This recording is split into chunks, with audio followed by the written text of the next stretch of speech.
Reform fans, so bloody obnoxious, but full of dragon's pride. It's the story of the great Jesse Godfrey, with Big T Coco and Mr. Rob. Never Jesse's crew, so fierce and passionate, and the red V shine true. Never one day when Donnie met Jesse, and they knew it was much more than a hug. That this group would form a fiery podcast. That's how we come from the dragon's buck. The dragon's buck. The dragon's buck. That's the way we became the dragon's buck. Come on, Dragons fans! Fire up! Well, g'day Dragons fans, and welcome to the lower grades review preview show. And it was a fantastic weekend of rugby league in our lower grades, because we know all about the NRL side and how well they went. But also a pretty damn good weekend for our lower grades, with 7 wins from the 10 games. Also some wins for the lower grades, as the New South Wales Cup and Jersey Flegg, who had trial games as well.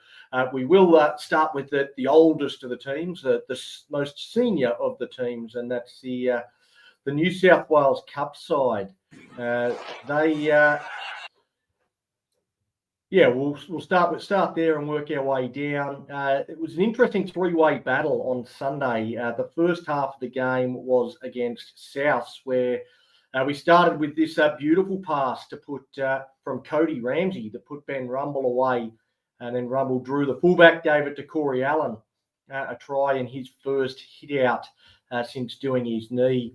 Ramsey was again involved in the next try. This time he went with the short option rather than the long option, went straight to Corey Allen, and it was a beautiful catch pass from Corey Allen to put Ben Rumble in. And then Mika Ravalawa scored a double in the game, and Ramsey was the goal kicker, hitting a very impressive 0 from 4. So I don't think his goal kicking has Val under any pressure at all. There are a lot of solid performances as we beat South 4 tries to 2, but only won 16 to 12. For me, I love the work of Finau Latu. The kid is a beast. The second half was after we got a bit of a break up against North. North took on South between our game and us taking them on. It was a bit more of a dour sort of affair. The Dragons actually weren't very good in this game. A lot of errors, but they did defend very well. North weren't able to crack our line very much. They got 1 try, but that was about it. The only real bright spot in the game for us was 2 great runs in the same set from Finau Latu, followed by a damaging run by Nick Sagranis, as he beat 2 or 3 players, got the offload to Rumble, who threaded a neat little grubber through for what looked like a certain try. But we had our centre, who I'm not sure who the centre was, to be honest, but maybe Stephen Bates can jump in the comments of this one and let me know who the centre was that was denied there. We were awarded a penalty try, and the second half of this game finished as a draw, as a 6-all draw. So it was the New South Wales Cup trials. At Jersey Flegg, they played a trial game as well with the same format, which I also watched. The first half, again, against South, we made a meal of a kick early in this game to go behind after less than 5 minutes, but it didn't take us too long to find our groove as we barged over to take the lead.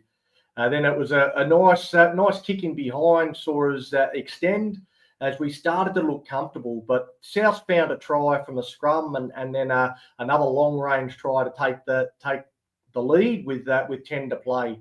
When South scored again, we looked done, down by 8 with 5 minutes left. But we scored a ridiculous try with 2 kicks, a little bit of a volley kick in there as well. Scored another try as well to hit the lead 24-20. And then from the kickoff, went up the other end to score again. winning 28-20 with just a host of tries very late in that game. It was only a half of football, but 28-20 in a half, a lot of points scored. The second half was against a fresh Manly side. So we just played South and then took on a fresh Manly side. They scored first. We scored a brilliant long-range solo try to level the score. But Manly struck back not long after with a dummy half try on the last tackle and then dived over late against a tired Dragons team to win that one 18-6. So won the first one against South 28-20. And then lost to Manly 18-6 in the Jersey flag trial. All right, on to the actual games, the competition games done with the trials. Let's go ladies first this week with the under-19s Tarsha Cup. And after a loss last week, the Steelers were very keen to get back in the winners' circle up against South. And from pretty early in the piece, the Bunnies looked in strife as Tori Shipton got an offload from Armani Teneoria to score.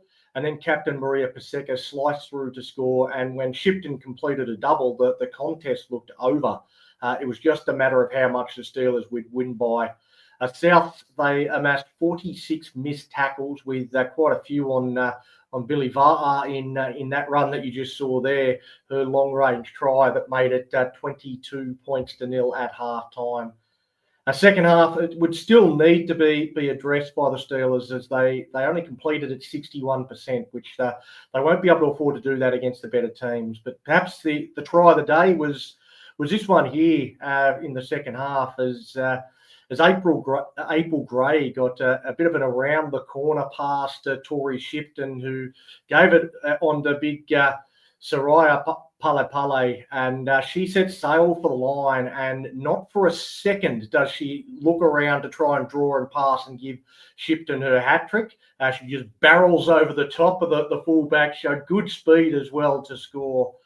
The Bunnies, they showed some fight to get the next two tries before Teneoria and Richter added late tries, with the Steelers winning 40-10. The St. George Dragons, on the other hand, in the Tarsha Gal, they got a famous win, really. They had not won a game in the Tarsha Gal Cup since round 6, I think it was 2022. So it meant plenty to get the win over the Raiders.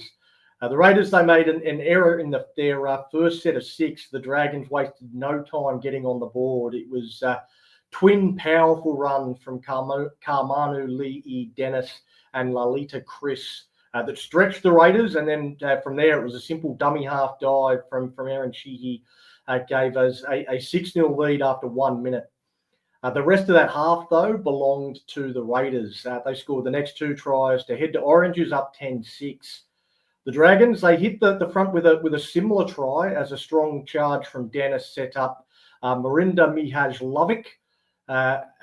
She barged over from dummy half on the last.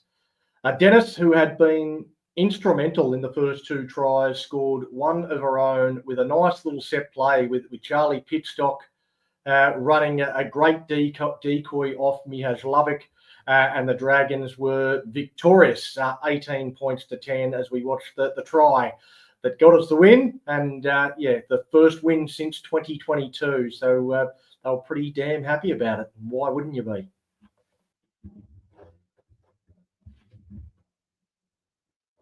The SG Ball Dragons, they got off to a fine start against the West Magpies. Taj Jelicic scoring just 5 minutes in to lead 4-0 as we see the try here from Taj, but it all went kind of pear-shaped from there against the winless Magpies, if you don't mind. The West scored the next 10 tries after this as we slumped to another loss, 50-4. Incredibly disappointing. And looking at the draw ahead, it's hard to see where the Dragons might be able to jag a win with 3 of their remaining 5 games against teams currently in the top 6 and looking finals bound. Perhaps the winless Warriors in 3 weeks, or the Knights, who have also struggled, but it might just be that the Dragons are the worst team in this competition. after winning the comp last year. That would be incredibly disappointing, but that might be just where we're at. Well, talking about the winless Warriors, they took on the Steelers and probably should have won the game. This was dead set one of the craziest finishes to a game I've ever seen. But let's get you there first. The Warriors struck first when Mason Phillips got wrong-footed in the middle of the park, and Ben Jackson, he knocked down a pass that fortuitously for the Warriors bounced into the arms of one of their players, and their halfback finished off a long-range try just a couple of minutes in. The Steelers stuck back pretty quickly with a wonderfully worked backline move with Junior Saifidi scoring in the corner. And with no Cade Reed for this game, Tom Kirk took the goal-kicking duties and nailed this first one from the sideline to level the scores. The Warriors then converted their next attacking opportunity into points as neither side wanted to defend. And during the next little period, it was us that made all the mistakes and the Warriors made us pay. They were up 20-6 as the game seemingly slipping from our grasp. But we managed to arrest the slide and get ourselves into the contest when Mason Phillips, returning from concussion in just his second game of the season, by spinning out of tackles to slam the ball down, and Tom Kirk got a try of his own in the corner towards the end of the frenetic half. And we were right back in it at 20-16. The second half was a bit different to the first, with the Steelers again putting themselves under pressure. But the difference was that they defended their line much better, kept the margin at 4 points. They took the lead for the first time in the game when Bo Baldock threw a big dummy that everyone took, and he sliced through. But not long after that, the Warriors 5'8" returned the favour in almost identical show and go. The Warriors led 26-22 at that stage with 90 seconds left. The Warriors got a penalty 20 out, 5 metres from the side of the post, decided to take the 2 points, take some time off the clock, give themselves a 6-point lead. Here's where the chaos started. The penalty goal struck the upright and came back into the field of play, giving the Steelers basically one set of 6 to try and steal victory. They couldn't bust the Warriors' defence, worked up to 40 metres out from the Warriors' line, and all they had left was a Hail Mary. The ball went to Amon Fitzgibbon, put up a bomb. The Warriors winger was perched underneath it, but it was too deep for the Chasers to get any real pressure on him, but he never looked comfortable. The ball bounced up and Charles Heidke swooped through to score, and the Steelers won 28-26. Absolutely amazing game, a good win, and definitely one that the Steelers got away with because they certainly didn't look the better team for large parts of that game. In the under-18s Laurie Daly Cup, it was 2 unbeaten teams in the Illawarra South Coast Dragons and the Macarthur West Tigers. There were a few times where the Tigers appeared to be just simply too good. They started fast. They scored the first 2 as they just looked bigger, stronger, and faster. The Dragons struck back with a dynamic Jack Talbot, starting to get back to the form that saw him win the Harold Matts Player of the Year last year with a scintillating solo effort. And then just a few minutes later, Luke Talbot stepped a couple of times, dived over to level the score, and we were back. They got a penalty goal to lead 12-10 at the break. Once more, the game seemed to slip from our grasp, though, with the Tigers scoring the next couple and going to a 22-10 lead. It looked likely we would suffer our first loss of the season, and then a sin bin changed the game.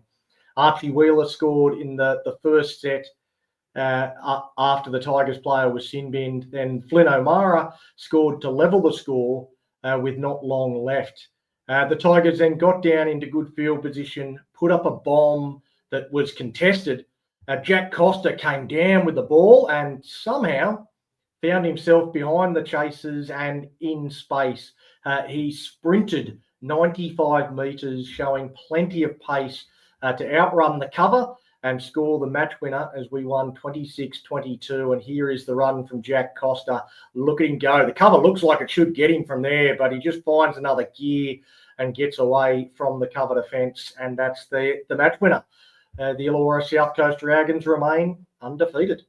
So very good effort there. Under 17s girls and the Dragons up against the Raiders. It looked like a good contest on paper. The Raiders winless, the Dragons with a win to their name, but coming off a hiding. But from pretty early on, it was not quite the contest that certainly we had hoped it would be. The Raiders running in 4 tries before Brooke Carroll. She danced out a dummy half and on the last and scored a try. And when Georgia Porter, she drew in 3 defenders, still got a pass around the corner to put Tamira Robertson-Watton in.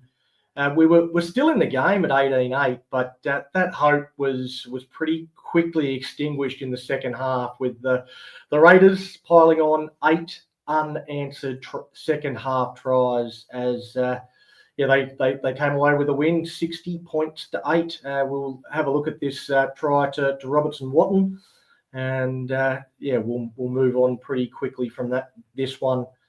So there's a couple of plays before, and then it comes out a bit wider, and they use the ball here and just drew in a few defenders here. Georgia Porter pass around the corner and it just gets out to the centre who dives over. Plenty of space out there. So that was probably the highlight of the Dragons' day.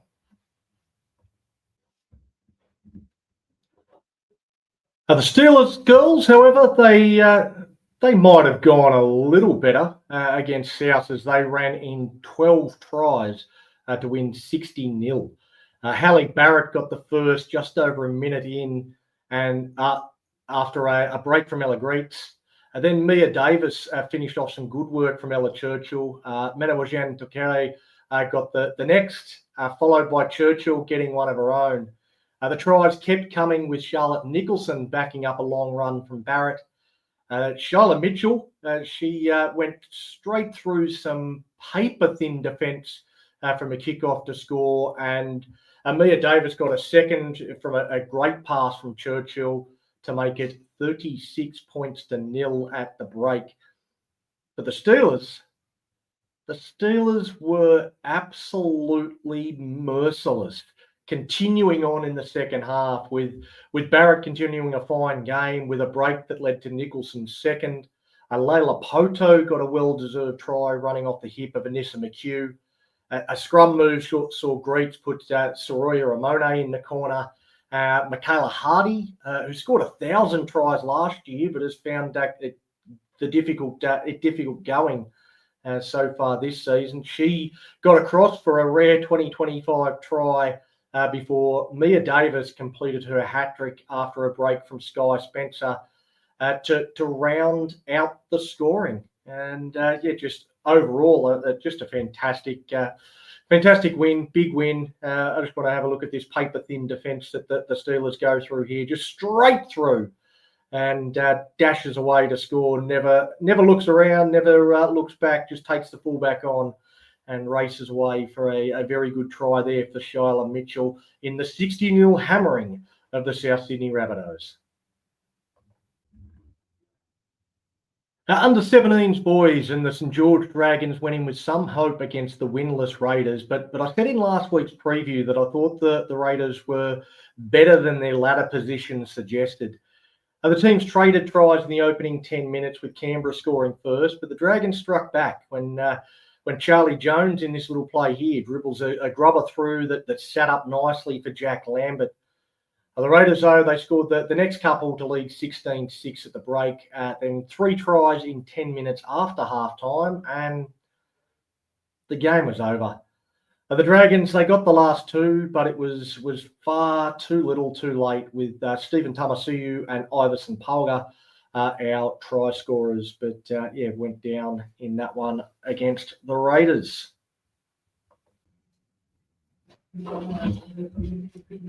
Now, the Steelers boys, they had a very high quality, cracking contest with the New Zealand Warriors over in New Zealand on Sunday morning. The Warriors, the defending champions of the Harold Matthews Cup, and both teams unbeaten heading into this round 4 clash. It was actually all the Warriors early as they powered through the middle, and it was one of their big men crashing over just 2 minutes in. The Steelers seemed to have a clear tactic of trying to use the ball, getting it wide of their big men, moving them around. However, This led to some errors and kept them under pressure. The Warriors, they looked certain to score several times as a result, but scramble defence and just a hint of luck kept the score at 6-0. Our first chance down the Warriors' end saw the exciting Ollie Burton strike. Winger Jack Goulder was arguably the Steelers' best with some try-saving tackles, and then he scored our second on the end of a Taylor Humphreys grubber. It looked like we would lead at the break until one of the best individual tries you'll see from the Warriors' second rower, Bishop Neal, gave us a 10-all scoreline with a huge half to come at 10-all, sorry. The second half, it took on a very similar pattern. The Warriors' power game getting on top, and Ronan Byford grabbed his second early in the half. Our own second rower, Cretan Miafu, did his best to say to Bishop Neal that anything you can do, I can do just as well. He put in a little kick that Goulder grabbed for his second try, which levelled the score. We grabbed a penalty goal to go in front. With time almost expired, what I was really impressed with was that the Steelers didn't shut up shop 2 in front with the clock ticking down. Didn't try and defend that lead. It was only a 2-point lead, and that would never have ended well. They continued to attack, continued to play football. They went after the game. And after a great setup run from Mason Andrews, it was some crafty ball play from Jet Brookfield to put Jackson Ballinger in for the final try, as we won 22-16, as you see that brilliant individual Warriors try there. But wasn't enough for them. The Steelers too good in New Zealand, 22-16, as they remain undefeated. Our under 16s Andrew Johns Cup team were also undefeated, and they took on the also undefeated Macarthur West Tigers. The Tigers, they knocked on from the kickoff, and 2 plays later, the Illawarra South Coast Dragons scored this try through Jeremy Packer. When Tyler Lewis, he put Cruz Eferaimo away, and then he looked inside and found Jeremy Packer. He found, Preston Ruiz for our second.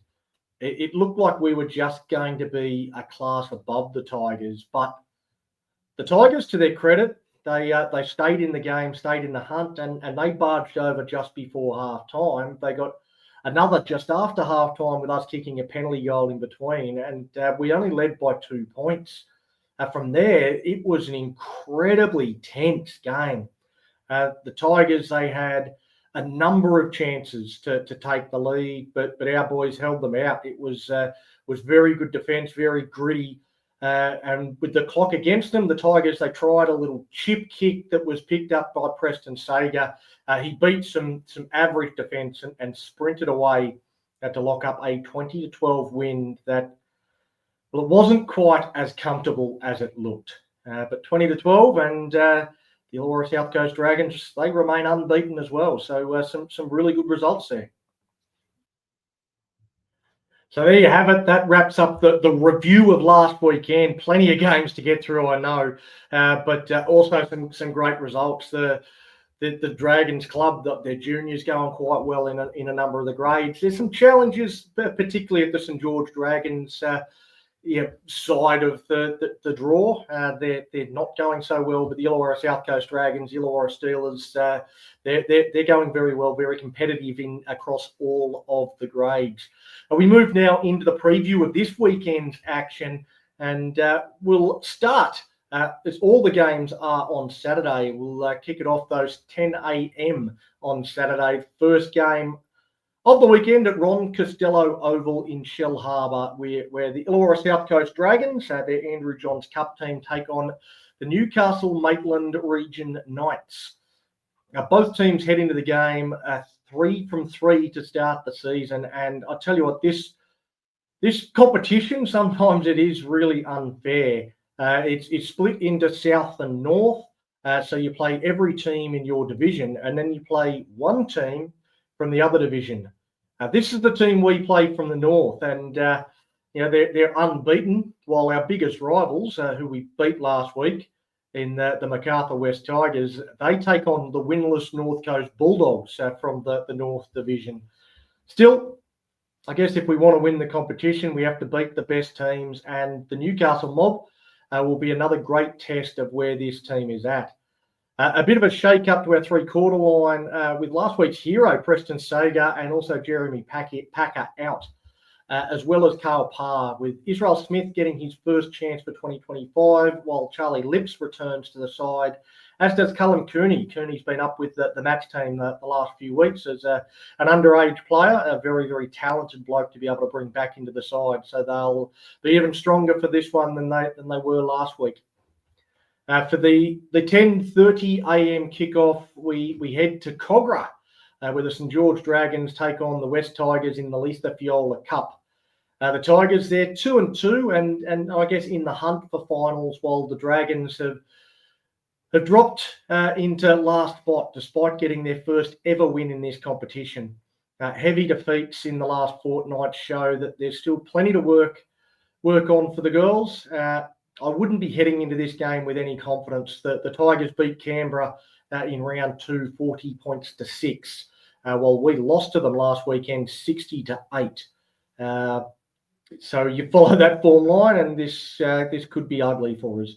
But I do think this is a better team than what they produced in the last 2 weeks. There's some interesting team moves. Cecilia Tonga played a bit of front row and edge forward, moves even further wide out into the centres. So maybe a chance to see her up against some smaller players out wide. I'll be watching a lateral movement though to see if she's up to covering out there defensively. Morgan Simon is back, and Talina Adams returns to the back line, while Brooke Carroll is back in the halves after playing dummy half last week. I'd like to be more confident, but I feel like this could be a bit of a contested training session for the Tigers. At 11:20 a.m. Is a Laurie Daly Cup as we return to Shell Harbour, again against the Newcastle Maitland Region Knights.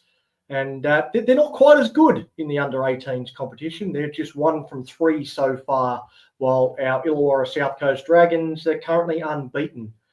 They haven't been smashed, so the Newcastle side, so I don't think we should take them lightly, but we should be expecting to win. To make the task even harder for the Knights, we welcome back Bo Baldock and Kapani Karatiana, who were both in New Zealand with the SG Ball team last week.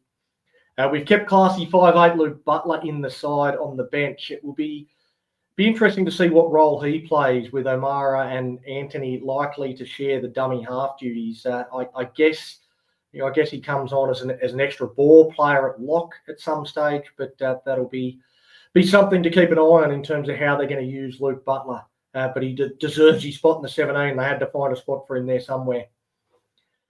The 11:30 a.m. kickoff is the first of 4 games at Collegians as the Illawarra Steelers Lisa Fiola Cup side take on Newcastle.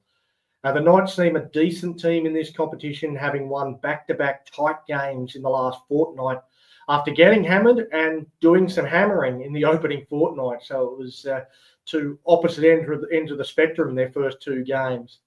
The only common opponent that we have is South, who the Steelers belted 60-0 last week, while Newcastle beat them 48-0. I know our win was a bit bigger, but I wouldn't read too much into that. Both teams have just the one loss to their name, and with this being round 5 of 9, it could prove crucial where we finish at the end of the regular season. I see this as a big game. The Steelers, they've named the same team that took the field last week, but there were a lot of changes to what we previewed last week that was named on Tuesday. Soroya Ramone and Manoajen Tokere came into the outside backs. Madeline Sakato started up front. Holly Shinobi moved to an edge forward role. Layla Poto moved from edge to lock, which led to a completely different bench. So it was a very different side that the Steelers put out last week. They've named that side again. This is going to be a much bigger test of those changes than last week was. So if they do actually go in his name, I look forward to seeing how they go with a bit of stiffer opposition. The midday kickoff is at Cogra with the St George Dragons taking on the West Tigers in the Tasha Gale Cup competition. This Dragons side got their first win since 2022 last weekend, but expect this to be a bit tougher against a Tigers team that suffered their first loss of the season last weekend against the Knights. The Tigers, they also beat the Raiders, who we beat last weekend, but they did it to the tune of 34-0. They also beat the Roosters, a side that fairly easily accounted for our goals. Hoping to be competitive at home, but Tigers start this game as heavy favourites. The big move in the team list is to see Tali Struthers listed as 18th player, with Aaron Sheehy going to halfback. Aaron had a big impact on the contest last weekend, but still a big call if it is a dropping and not an injury to Tali Struthers to drop your captain. If that's what's happened, then that's a big call. Cherish Nuasare Maiva comes onto the wing with some changes to the bench as well. 1 p.m. is the first game at Hammondville with the St George Dragons against the Bulldogs in Mats. This is an interesting clash that's hard to work out how it might go. The Dragons lost to the Raiders and beat the Balmain Tigers, whereas the Bulldogs, they beat the Raiders and lost to the Tigers. So the form line doesn't line up at all. With the Dogs, though, they're refreshed after the bye. They'll likely go into this game as favourites. 1-18, it's an unchanged lineup for the Dragons, so perhaps that level of stability will also be a benefit to the Saints. Right, the other game kicking off at 1 p.m. is Game 2 at Collegians with the Illawarra Steelers Tarsha Cup team taking on the Knights. Both teams have just one loss so far, and the only common opponent was a similar win against South. Like the Lisa Fiola Cup game, this looks to be a vital clash in the context of their seasons. The Steelers, they've named an unchanged team for what should be a cracking contest, again, hoping at home that will prove the difference and the Steelers can get the win, but this should be a really good game. We'll stay at Collegians for the 2:30 game between the Steelers and the Magpies in the Harold Matthews Cup. The Magpies, they've lost their last two after a great start to the season, while the Steelers will be looking to maintain their undefeated start to the season. But coming back from New Zealand, I don't expect it to be easy. It's long travel after a physical game. I could see this being quite tough and a bit tougher than it probably looks on paper. Basically, an unchanged team has been named. It's a different 18th man, but that's the only thing that's different from last weekend. Kicking off at exactly the same time is the Dragons versus Bulldogs at Hammondville in the SG Ball competition. The Dragons, they're searching for their first win of the season, and I don't think they'll find it here. This is actually a rematch of the grand final from last year, but two teams in very different positions. The Dogs, they've won 3 in a row after losing in round 1, and I think they'll have too much for the struggling Dragons. The Dragons, they've named the same 17 that let in 50 unanswered points against the winless Magpies, so I just can't see this being better. Finish positively, though, what I can see being better is the last of our junior rep games for the weekend when the Illawarra Steelers take on the West Magpies in the SG Ball. The Magpies, as I mentioned above, got their first win of 2025 by hammering the Dragons last weekend, but they will find the Steelers a tougher out. Cade Reid and Zeke Taufa return for the Steelers, which forces Ben Jackson back to the bench. Daniel Miafu returned last week, and he will start, which forces Hudson Bailey out of the 17. As this season progresses, this team is starting to look stronger and stronger on paper.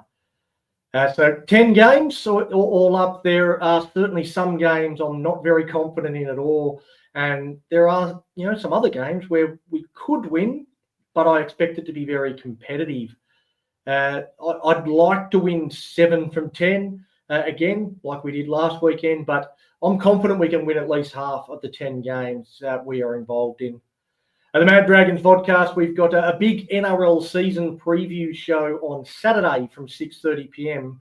But I'll probably get up nice and early, watch the Andrew Johns Cup clash before flipping over to watch all 4 games from Collegians, because I think they're all going to be good ones and all worth watching. But I think with the NRL side not playing this weekend, no NRL until Sunday. Saturday might be a good opportunity for you to get out and watch some of the Dragons juniors. Come on, Dragons fans. Fire up! Coco is at Pound's heart, she wears it on her sleeve. As Mustard tells tales of Dragons wins and tuna victory. Tony and the MP crew will do their very best. Hitting up topic and I digress with a red bee on our chest.